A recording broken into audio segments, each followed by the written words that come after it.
كما فضل مكانا على مكان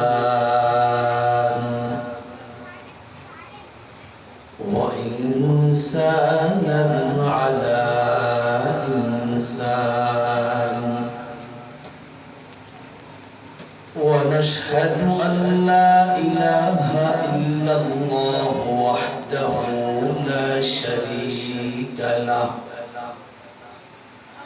لا ضد له ولا ند له ولا مثل له ونشهد أن سيدنا وسندنا وحبيبنا وحبيب ربنا وطبيبنا وطبيب قلوبنا ومولانا محمدا عبده ورسوله صلى الله تعالى عليه وعلى آله وأصحابه وبارك وسلم تسليما كثيرا كثيرا الذي أرسله الله تعالى بالحق بشيرا ونذيرا وداعيا إلى الله بإذنه وسراجا منيرا أما بعد فأعوذ بالله من الشيطان الرجيم بسم الله الرحمن الرحيم واخفض لهما جناح الذل من الرحمة وقل رب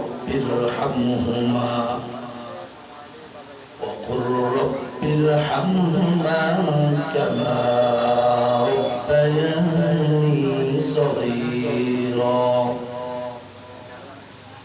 وقال النبي صلى الله عليه وآله وسلم إن الجنة تحت أقدام الأمهات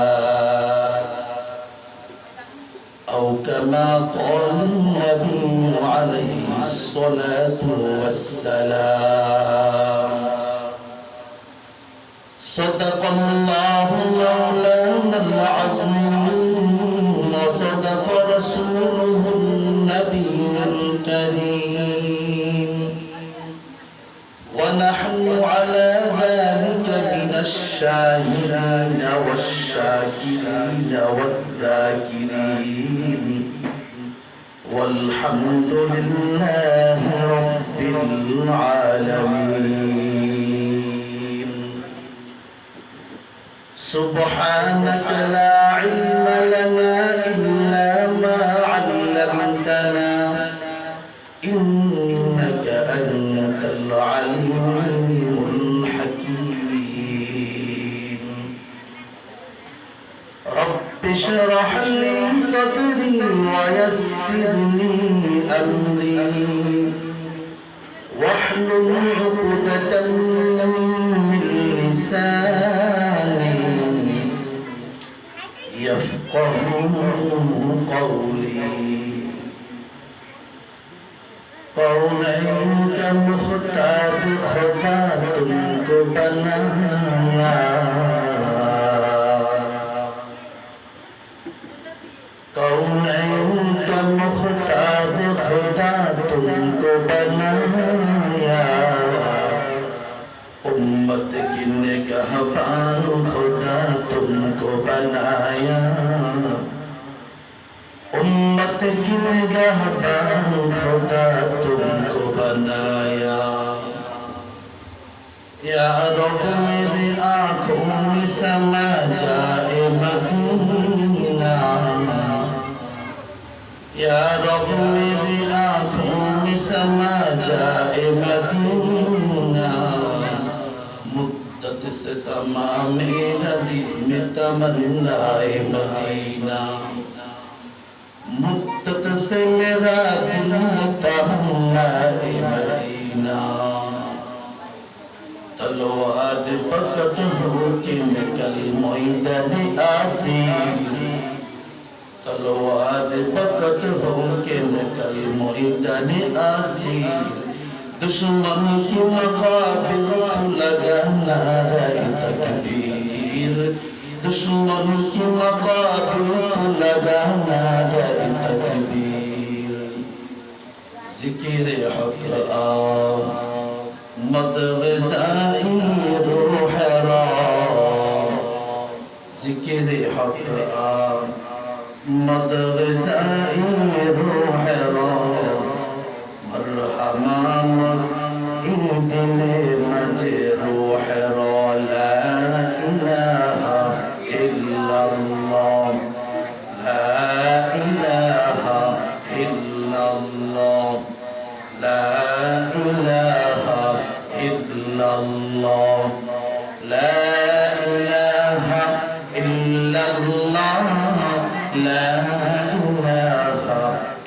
इल्लल्लाह ला इलाहा इल्लल्लाह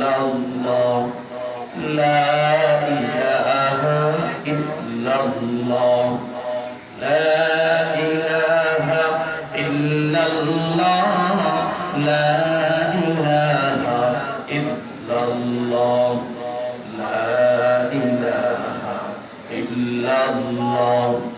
ला इलाहा इल्लल्लाह ला इलाहा इल्लल्लाह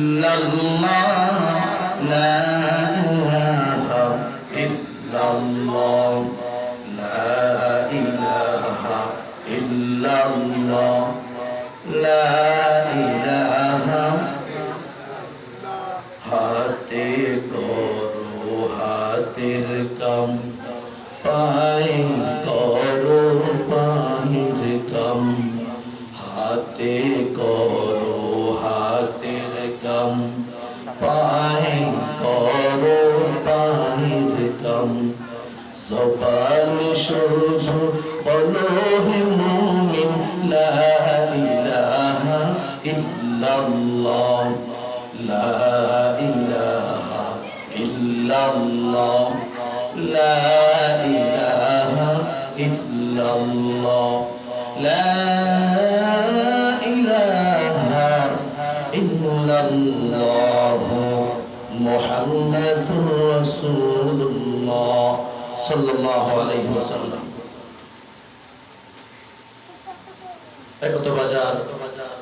মানবিক যুব ফাউন্ডেশনের উদ্যোগে আজকে এই ওয়াজ ও দোয়া মাহফিলে উপস্থিত অত্যন্ত শ্রদ্ধাভাজন সভাপতি দূর দূরান্ত থেকে আগত আল্লাহ পাক রব্বুল আলামিনের আশিকিন জাকিরিন মুহিব্বিন আযম কলিজার টুকরা আমার সহবাসী যুবক বন্ধুগণ স্নেহের ছোট ভাই পর্দার আড়ালে অবস্থানরত শ্রদ্ধেয়া সম্মানিত মা ও বোনেরা সৃষ্টির মহান স্রষ্টা আল্লাহ পাক রব্বুল আলামিনের দরবারে লাখ কোটি শুকর সুজুদ যিনি অত্যন্ত দয়া করে মায়া করে ভালোবেসে মেহেরবানি করে মহাগ্রন্থ পবিত্র কোরআন মহাবাণী পবিত্র হাদিসের আলোকে ইহকালীন জীবনের শান্তি পরকালীন জীবনের মুক্তির সন্ধানে জান্নাতের বাগান বেহেশতের বাগান ওলামায়ে কেরামের মজলিস জান্নাতের মজলিস এটি চমৎকার মজলিস আল্লাহ পাক রব্বুল আলামিন আমাদের সবাইকে দিনে কিছু কথাবার্তা বলার এবং শোনার জন্য তৌফিক দান করেছেন সেজন্য সবাই মিলে উচ্চ স্বরে প্রাণ খুলে রব্বে করিমের দরবারে শুকরিয়া জ্ঞাপন করছি সকলে উচ্চ স্বরে প্রাণ খুলে সিংহের ন্যায় করে বলে উঠি আলহামদুলিল্লাহ। সম্মানিত সুধী, আমি আপনাদের সামনে পবিত্র কালামুল্লাহ শরীফ থেকে একখানা আয়াতে কারিমা তেলাওয়াত করেছি। রাসূল করিম সাল্লাল্লাহু আলাইহি ওয়াসাল্লামের অগণিত অসংখ্য হাদিস থেকে ছোট্ট একটা হাদিস তেলাওয়াত করেছি।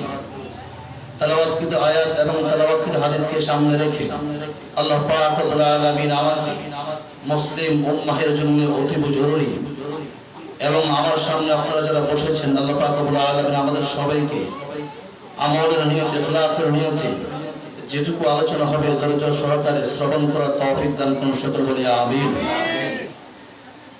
সম্মানিত সুধী, আপনারা আমার আয়াত এবং হাদিস শুনে বুঝতে পেরেছেন আজকে আমি কোন বিষয়ে আলোচনা করতে যাচ্ছি।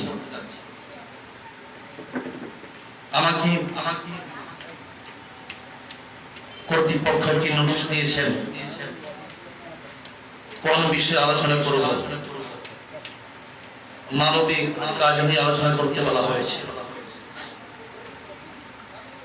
মানবিক মানবিকতা সেই বিষয়টি নিয়ে আলোচনা করবো ইনশাআল্লাহ।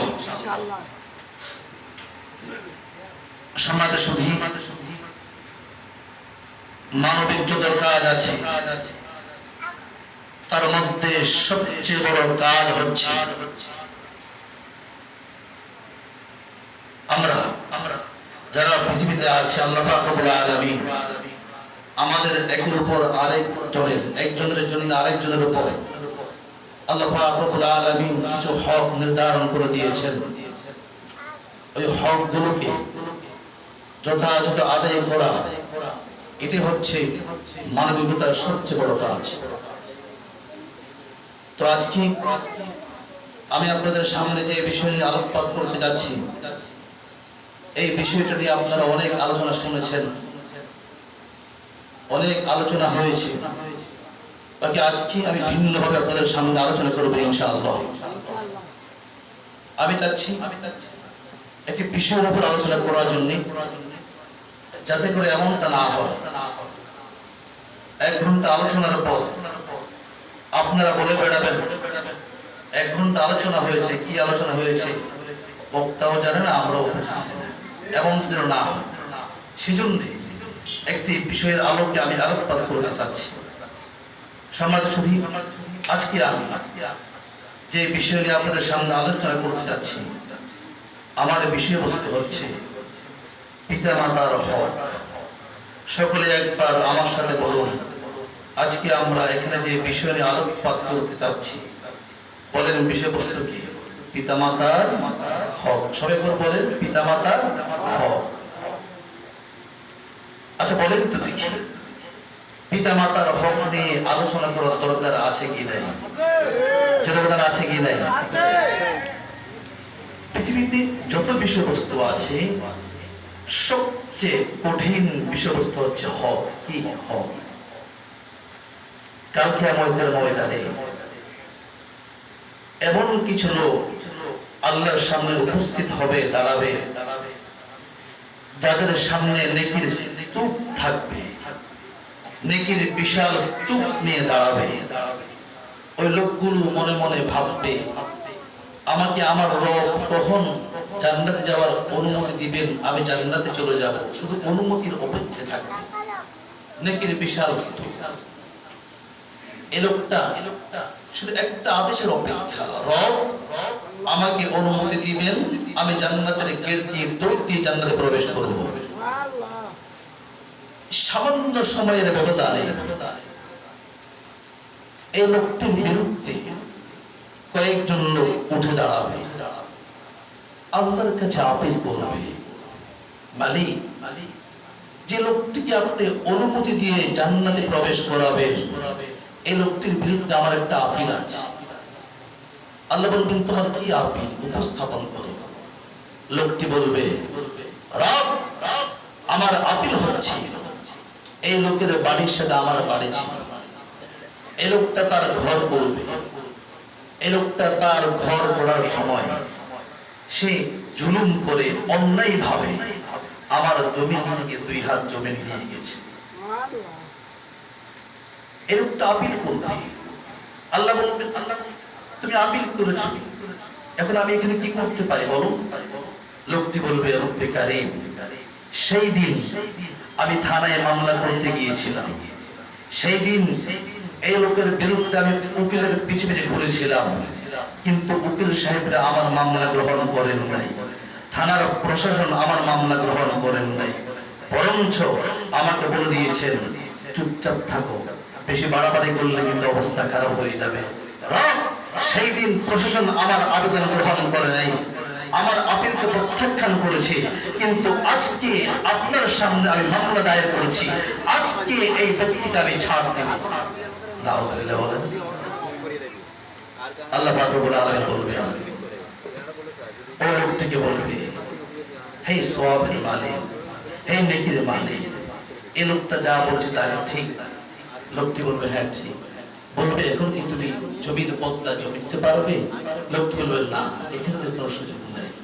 আল্লাহ বলবেন ঠিক আছে, পদ্মা তো বুঝিয়ে দিতে হবে, এখানে তো আর জমির মধ্যে জমিন দেওয়ার সুযোগ নেই, নেকির যে স্তূপ নিয়ে দাঁড়িয়েছো, নেকির স্তূপ থেকে একটা অংশ তাকে বুঝিয়ে দাও। নাউজুবিল্লাহ বলেন, নাউজুবিল্লাহ। আমাদের সমাজে এইরকম লোক আছে কি নাই? যারা বলেন, আমি সংক্ষিপ্ত আকারে বলছি, সময় কম।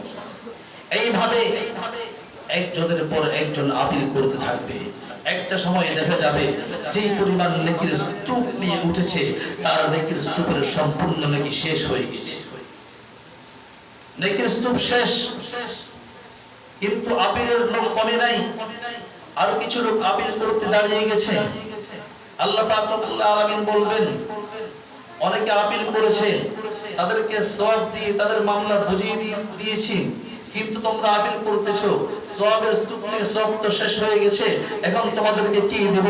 ওই লোকগুলো বলবে, দয়ার মালিক, সওয়াব তো শেষ হয়ে গেছে, কিন্তু আমরা মামলা আজকে ছাড় দিব না, আমরা তাকে আজকে পেই তার থেকে সব বুঝিয়ে নিব। আল্লাহ পাক রব্বুল আলামিন বলবেন, সওয়াব দেওয়ার সুযোগ নাই, ঠিক আছে, তোমাদের ওই ফেরেশতারা এই লোকের গুনাহ তাদেরকে বুঝিয়ে দাও। নাউজুবিল্লাহ। এই লোকের থেকে অসহায় কপাল পোড়া পৃথিবীতে আর একজন লোক হবে না। আমার ভাইয়েরা, এই জন্য মনে রাখবেন, হক দুই প্রকার। বলেন কয় প্রকার? দুই প্রকার। আমার ভাইয়েরা, একটা হচ্ছে আল্লাহর হক, আরেকটা হচ্ছে বান্দার হক। আল্লাহর হক কঠিন বেশি, বান্দার হক জটিল বেশি। বলেন, আল্লাহর হক কঠিন বেশি, বান্দার হক জটিল বেশি। আল্লাহর হক, আপনাদের উপর নামাজ ফরজ হয়েছে, নামাজ পড়েন নাই, আল্লাহ বুঝবেন, আপনি বুঝবেন। আপনার উপর হজ ফরজ হয়েছে, যাকাত ফরজ হয়েছে, যাকাত আদায় করেন নাই, আপনি বুঝবেন, আপনার রব বুঝবে। আপনার উপর কুরবানি ওয়াজিব হয়েছে, কুরবানি আদায় করেন নাই, আপনি বুঝবেন, আপনার রব বুঝবেন। কিন্তু একজন মানুষের জমিন আপনি তার থেকে ছিনিয়ে নিয়েছেন, একজন মানুষকে কষ্ট দিয়েছেন, একজনের উপর অন্যায়ভাবে জুলুম করেছেন, আমার রব বলেন, ওই ব্যক্তি যতক্ষণ পর্যন্ত তোমাকে ক্ষমা করবে না, ততক্ষণ পর্যন্ত আমি রবের ক্ষমা করার কোন সুযোগ নাই। বান্দার হক জটিল বেশি, আল্লাহর হক কঠিন বেশি। আমার ভাইয়েরা, বান্দার হক জটিল বেশি, আল্লাহর হক কঠিন বেশি। বান্দার হকের মধ্যে সবার আগে হক হচ্ছে নবী এবং রাসূলদের হক, এরপরে হক হচ্ছে পিতা মাতার হক। বলেন কার হক? পিতা আর মাতার হক। আমি আজকে পিতা মাতার হক নিয়ে আপনাদের সামনে আলোচনা করব। আমার ভাইয়েরা, কোরআন ও হাদিস গবেষণা করে আমরা মোটামুটি পিতা মাতার হক পেয়েছি আরো 14টি। বলেন কয়টি? 14টি হক পেয়েছি। বলেন পিতা মাতার হক কয়টি? 14টি। 7টি পিতা মাতার জীবন দশায়, আর 7টি পিতা মাতার ইন্তেকালের পর। আমার এই কথার মাধ্যমে স্পষ্ট হয়ে গেছে, আমরা অনেক মানুষ এইরকম আছি, আমরা মনে করি পিতা মাতা দুনিয়া থেকে চলে গেছেন, পিতা মাতার হক শেষ। না, পিতা মাতার হক, আপনি যতদিন পৃথিবীতে বেঁচে আছেন ততদিন পিতা মাতার হক টিকে থাকে। আপনি যে এইদিন পৃথিবী থেকে চলে যাবেন, সেই দিন পিতা মাতার হক শেষ হয়ে যাবে। আমার ভাইয়েরা, পিতা মাতার হক 14টি। 7টি দুনিয়াতে থাকা অবস্থায়, আর 7টি দুনিয়া থেকে চলে যাওয়ার পর। প্রথম হক, পিতা আর মাতাকে সবচেয়ে বেশি মহব্বত করতে হবে। সুবহানাল্লাহ। সবচেয়ে বেশি মহব্বত কাকে করতে হবে? পিতা আর মাতাকে। আমার ভাইয়েরা, যাদের দুনিয়াতে পিতা মাতা আছে তারা কপালওয়ালা, তারা ভাগ্যবান। আর যাদের দুনিয়াতে পিতা আর মাতা নেই তারা জানেন তারা কপাল পোড়া। এখানে অনেকে আছেন যাদের পিতা আর মাতা নেই, আবার অনেকে আছেন যাদের পিতার মাতা আছে। যাদের পিতা মাতা আছে তারা তো কিছুক্ষণ পর ধরে গিয়ে আম্মু আব্বু বলে ডাক দিবেন। আর যাদের পিতা আর মাতা নেই আপনারা কিয়ামত পর্যন্ত চেষ্টা করলে পারবেন ডাকতে? পারবেন। وَقَضَى رَبُّكَ أَلَّا تَعْبُدُوا إِلَّا إِيَّاهُ وَبِالْوَالِدَيْنِ إِحْسَانًا إِمَّا يَبْلُغَنَّ عِندَكَ الْكِبَرَ أَحَدُهُمَا أَوْ كِلَاهُمَا فَلَا تَقُل لَّهُمَا أُفٍّ وَلَا تَنْهَرْهُمَا وَقُل لَّهُمَا قَوْلًا كَرِيمًا واخفض لهما جناح الذل من الرحمة وقل رب ارحمهما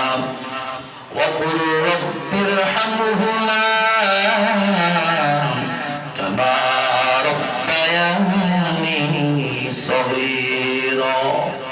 আমার রব বলে আল্লাহর চূড়ান্ত সিদ্ধান্ত, ওয়াকাদা রাব্বুক আল্লাহর চূড়ান্ত সিদ্ধান্ত, আল্লাহ তা'বুদু ইল্লা ইয়্যাহ আল্লাহর ইবাদত ছাড়া পৃথিবীতে আর কারো ইবাদত করা যাবে না। হামলা হবে, মামলা হবে, জুলুম হবে, জেল হবে, এরপর আল্লাহর হুকুম থেকে চুল পরিমাণ পিছু হওয়ার কোনো সুযোগ নাই। জোরে ঠিক কি না? আমার ভাইরা চূড়ান্ত সিদ্ধান্ত। এরপর আল্লাহ পাক রব্বুল আলামিন বলেন ওয়াবিল ওয়ালিদাইনি ইহসানা, পিতা মাতার সাথে সৎ আচরণ করা। মুফাসসিরিন কেরাম ব্যাখ্যা করেন এই আয়াতের মধ্যে আল্লাহ পাক রব্বুল আলামিন নিজের কথা বলার পরে কার কথা এনেছেন? মা আর বাবার কথা এনেছেন। মুহাদ্দিসিন কেরাম মুফাসসিরিন কেরাম ব্যাখ্যা করেন জি আল্লাহ নিজের পরেই মা বাবার কথা কেন এনেছেন? আমার ভাইয়েরা আল্লাহ পাক রব্বুল আলামিন সকাল থেকে সন্ধ্যা পর্যন্ত আমাদেরকে দেখভাল করেন, আমাদেরকে চালান। আমি আপনাদের জিজ্ঞেস করতে চাই, বলেন তো দেখি আমাদের রিজিকের মালিক কে? আমাদের খাওয়ান কে? আমাদের পড়ান কে? সবকিছুর মালিক আল্লাহ। আচ্ছা বলেন তো দেখি আল্লাহ আমাদের জন্য সবকিছুই করেন, বলেন তো কোনো স্বার্থ আছে? স্বার্থ নাই। আল্লাহ পাক রব্বুল আলামিন আমাদের জন্য সবকিছু করেন, কোনো স্বার্থ নাই। পৃথিবীতে একমাত্র মা আর বাবা সন্তানের জন্য কাজ করেন, সন্তানকে লালন পালন করেন, সন্তানকে দেখভাল করেন। নিজে খান না, নিজে পড়েন না, নিজে কষ্ট করেন, এরপরও সন্তানের জন্য কষ্ট করে যান। আমি আপনাদেরকে জিজ্ঞেস করতে চাই, জোরে আওয়াজ করে বলুন, মা বাবা সন্তানের জন্য কাজ করেন, মা বাবা সন্তানের জন্য খেদমত করেন। আমার ভাইয়েরা বুঝে থাকলে বলুন, আমাকে একটু জোরে আওয়াজে বলুন। আচ্ছা বলেন তো দেখি মা বাবার কোন স্বার্থ আছে? স্বার্থ নাই। এই জন্য আল্লাহ পাক রব্বুল আলামিন তার কথার পরে মা বাবার কথা এনেছেন। আল্লাহ তা'বুদু ইল্লা ইয়্যাহ ওয়া বিল ওয়ালিদাইনি ইহসানা, পিতার মাতার সাথে সৎ আচরণ করা। ইম্মা ইয়াবলুগান্না ইনদাকাল কিবারা আহাদুহুমা আও কিলাহুমা, তোমার পিতা আর মাতার একজন অথবা উভয়জন যদি বার্ধক্যে পৌঁছে যায়। আমার ভাইয়েরা একজন মানুষ যখন বৃদ্ধ হয়ে যায়, একজন মা যখন বৃদ্ধ হয়ে যায়, আপনারা দেখবেন তাদের আচরণ কিছুটা শিশুদের মতো হয়ে যায়। কার মতো হয়ে যায়? শিশুদের মতো হয়ে যায়। আমার রব বলেন শিশু যেই রকম কাজ করে তার কোনো বুঝ থাকে না। তোমার মা আর বাবা যখন বৃদ্ধ হয়ে যাবে, বৃদ্ধ হয়ে যাবে, তোমাদের সাথে এমন এমন আচরণ করবে, তোমাদের আচরণ ধরবে না, বিবেক ধরবে না। সাবধান, মা বাবার আচরণে উফ শব্দ বইল না। সুবহানাল্লাহ বলে মা আর বাবা এমন আচরণ করেছে, উফ বিরক্ত হচ্ছে, কথা বলা যাবে? বলা যাবে না। এক ব্যাখ্যা। আরেক ব্যাখ্যা হলো আপনি আপনার মা আর বাবার সাথে এমন আচরণ করতেছেন, আপনার মা বাবা আপনার উপর ক্লান্ত হয়ে, আপনার উপর বেজার হয়ে উঠে পড়েছে। এটা বলা যাবে না। ওয়ালা তাকুল লাহুমা উফফিন ওয়ালা তানহারহুমা, পিতার মাতার সাথে সুন্দর আচরণ করো। ওয়ালা তানহারহুমা ওয়া কুল লাহুমা কাওলান কারীমা, আমার যুবক ভাইরা, আমার রব বলেন তাদের সাথে সুন্দর ভাষায় কথা বলো। কার সাথে বলেন? বাবার সাথে কথা বলো, সুন্দর ভাষায় কথা বলো। আমার ভাইরা, এরপর আল্লাহ পাক রব্বুল আলামিন বলেন ওয়াখফিদ লাহুমা জানাহাদ দুল্লি মিনার রাহমাহ ওয়া কুর রাব্বিরহামহুমা কামা রাব্বায়ানি সগীরা। আল্লাহ পাক রব্বুল আলামিন ডাক দিয়ে বলেন, ও পৃথিবীর মানুষেরা, তোর মা আর বাবা তোর জন্য যেরকম ছোটকালে তোকে লালন পালন করেছে, তুই কষ্ট দেই নাই, তুই বিছানায় প্রস্রাব করে দিয়েছিলি, তোর মাকে কত থাপ্পড় দিয়েছিলি, গালি দিয়েছিলি, তোর মা তোর জন্য কত কষ্ট করেছে।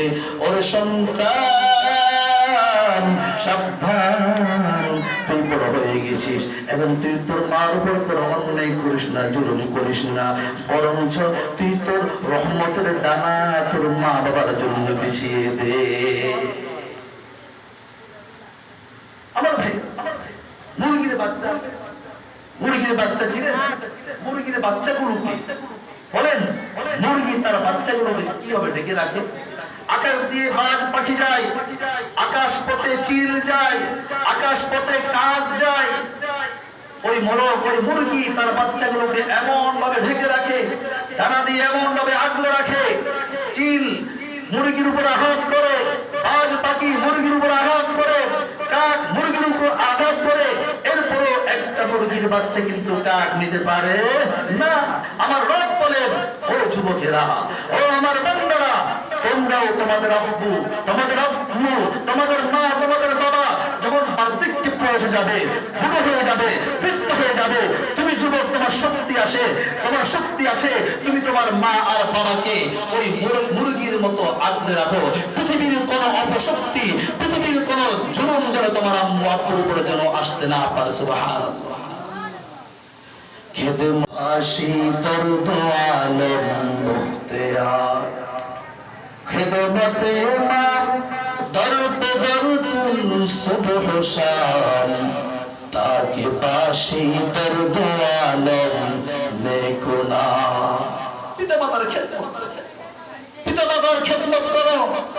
যার উপর তার পিতার মাতা খুশি, তার উপর আল্লাহ খুশি। সুবহানাল্লাহ। যার উপর তার পিতার মা নারাজ, তার উপর আল্লাহ নারাজ। সুতরাং রবকে যদি খুশি করতে হয়, আল্লাহকে যদি খুশি করতে হয়, পিতা মাতাকে খুশি করা ছাড়া কোনো বিকল্প নাই। আমার ভাইরা, জীবনের প্রতিটা ক্ষণে ক্ষণে, জীবনের প্রতিটা সন্ধিক্ষণে মা আর বাবাকে খুশি রাখতেই হবে, বিকল্প কোনো পথ নাই। সুবহানাল্লাহ বলেন। আমার ভাইরা, পিতা মাতার হক 14টি, 7টি জীবন দশায়। প্রথম হক হচ্ছে পিতার মাতাকে সবচেয়ে বেশি মহব্বত করতে হবে। পিতার মাতাকে সবচেয়ে বেশি করতে হবে, মহব্বত করতে হবে। কিন্তু আজকে আমরা বন্ধুকে মহব্বত করি, আমরা বান্ধবীকে মহব্বত করি, আমরা বউকে মহব্বত করি, আমরা শাশুড়িকে মহব্বত করি, পিতার মাতাকে মহব্বত করি। আমার ভাইরা বলেন, আল্লাহ এবং রাসূলের উপর সবচেয়ে বেশি মহব্বত করতে হবে কাকে? পিতার মাতাকে। তবে এখানে একটা কথা আছে, পিতার মাতাকে মহব্বত করতে হবে, এখানে একটা নীতিমালা আছে, সীমারেখা আছে। আমার রব বলেন, যতক্ষণ তোমার পিতা আর মাতা আমার হকের উপর আছে, আমার হুকুম মেনে চলেছে, ততক্ষণ পিতা আর মাতাকে মানতে হবে। যখন পিতা আর মাতা আমার হুকুম লঙ্ঘন করবে, আমার হুকুম থেকে বের হয়ে যাবে, তখন পিতা আর মাতাকে আর মানা যাবে না। আমার ভাইয়ের একটা জীবন কথা আছে। আচ্ছা বলেন তো, পিতা আর মাতা আল্লাহর হুকুম থেকে বের হয়ে গেলে তাদেরকে মানা যাবে না। সুতরাং নেতা আর নেত্রী তারা যদি আল্লাহর হুকুম থেকে বের হয়ে যায়, তাদেরকে মানা যাবে না। যতক্ষণ আমার নেতা, যতক্ষণ আমার নেত্রী আল্লাহর হুকুমের উপর আছে, ততক্ষণ আমি আমার নেতার নেত্রীকে মানবো। যতক্ষণ আমার নেতা, আমার নেত্রী আল্লাহর হুকুম লঙ্ঘন করবে, আল্লাহর হুকুম থেকে বের হয়ে যাবে, আমি তাদের সাথে নাই। ঠিক কিনা যাবে বলেন? আমার ভাইরা বলেন, পিতার মাতার প্রথম হক কি? শিখতে হবে। পিতার মাতাকে সবচেয়ে বেশি মহব্বত